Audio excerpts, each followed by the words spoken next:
আপনি কি যুক্তরাজ্যে থাকেন? আপনার পরিবার কি বাংলাদেশ, ভারত বা পাকিস্তান থেকে এসেছে?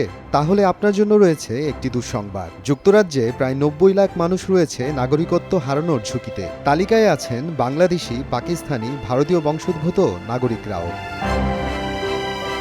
যুক্তরাজ্য ভিত্তিক সংবাদ মাধ্যম মিডল ইস্ট আইয়ের এক প্রতিবেদন থেকে জানা যায়, যুক্তরাজ্যের স্বরাষ্ট্রমন্ত্রীর হাতে রয়েছে একটি চরম ও গোপন ক্ষমতা।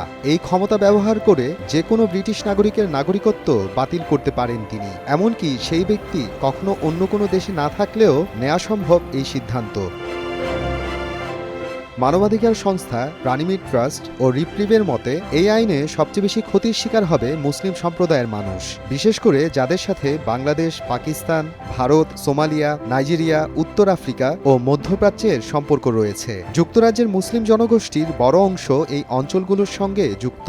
আশঙ্কা করা হচ্ছে যুক্তরাজ্যের মোট জনসংখ্যার প্রায় ১৩% আইনগতভাবে নাগরিকত্ব হারাতে পারেন। অশ্বেতাঙ্গ জনগোষ্ঠীর ৫ জনের মধ্যে ৩ জন রয়েছে ঝুঁকিতে। অন্যদিকে শ্বেতাঙ্গ ব্রিটিশদের ক্ষেত্রে এই ঝুঁকি মাত্র ২০ জনে ১ জন। প্রতিবেদন বলছে, ভারতীয় বংশোদ্ভূত প্রায় ৯,৮৪,০০০, পাকিস্তানি বংশোদ্ভূত ৬,৭৯,০০০ ও বাংলাদেশি সহ মোট ৩৩ লাখ এশীয় ব্রিটিশ রয়েছেন নাগরিকত্ব বাতিলের ঝুঁকিতে।